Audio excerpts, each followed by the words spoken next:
This is my lab report for Physics 2211, our first lab called constant velocity. So to introduce this lab, my purpose was to see how Newton's second law can apply to a rolling object in which gravity is the only acting force. There is no air resistance or friction. The model I used was in class. I rolled a rectangular block with wheels connected to a sled, and that sled was 2 meters across total. And the motion I recorded, I will later compare to a model that I helped code in GlowScript using the velocity update and position update formulas, which I'll talk about on the next slide, are manipulations of Newton's second law. So Newton's first law has to do with inertia, meaning that when an object is at motion and moving at a velocity, it will stay at that constant velocity and in a straight line unless there is an unbalanced force that acts upon it. And Newton's second law, as I talked about in the last slide, down here is the change in velocity over change in time equals acceleration. And you can use this law by looking at an object's motion and its displacement over a given time interval. This is my video I recorded on my phone that I used for observation. It's 3.5 seconds about in total, but only 3.333 seconds when it gets from point A to point B, just the left or right motion total. And then I put this into the tracker application, and using the point mass tracker, I found 21 data points that I can collect into a table. So there are 21 observations here. The change in time for each observation is 0.167 seconds. So the x coordinate moved at the average velocity for this x coordinate was 0.56 meters per second from 0 to 3.333.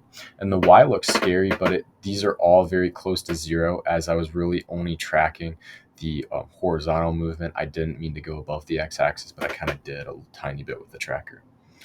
And then this is the graph I got. Same thing with the y. This doesn't really matter. I'm not worried about the y here. It's very small anyways.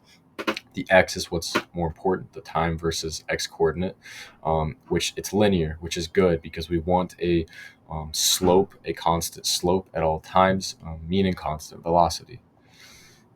After my observations, I set up the GlowScript model, so using the code we were given in Canvas. So the initial conditions I put in were 0.68 kilograms for the ball of mass. It was about a pound and a half. This converts to 0.68 kilograms. Using the average velocity formula, so I took the final position minus the initial position over total time. I got 0.56 meters per second, and then the change in time, just like my observations on tracker, was 0.167. I then had to put these initial conditions into a model and feed it into a model, and I did. So I had 3.333 seconds be the maximum time for this model. I had the net force be 0, and this is important because even though we did say gravity is a force to account for, it does not affect the x coordinate. It only affects the y coordinate, which did not matter in this case. And then these two equations that were computed, this is the velocity update and position update formulas that I talked about in previous slides relating to Newton's second law. These are the results. I had 21 observations, just like I did in tracker, and this is the linear graph it portrays. Then I compare these in a Google spreadsheet side by side, where the blue is what I observed and what I made in lab, and the red is what GlowScript output. And these are very similar, which is good, what I wanted, because they both need to be linear, and I wanted the observed one I did in lab to be as close to a model as I could get. Some questions we need to discuss. So if I were to flip the x-axis in tracker, so when the object moved from left to right, instead of having a positive upward sloping graph, that slope would look more negative instead, as it was moving to the right towards a more negative x. Then the next question, is it possible for me to say how many pushes and pulls are added together in total to give a 0 net force? And in this case, we're given gravity is a force to account for. But even though gravity is a force, it does not affect the x coordinate. And to elaborate and add on to that, there is a mass that the table has and a mass that the sled has, and they counterbalance gravity because the sled and the object aren't just falling through the table is holding them up with its mass. Finally, I'm going to end with the sources of error that I could possibly attribute to this lab experiment. So during the observation itself, my hand might have shaken a little bit. It might have not always shown the sled at a horizontal 0 degree slope.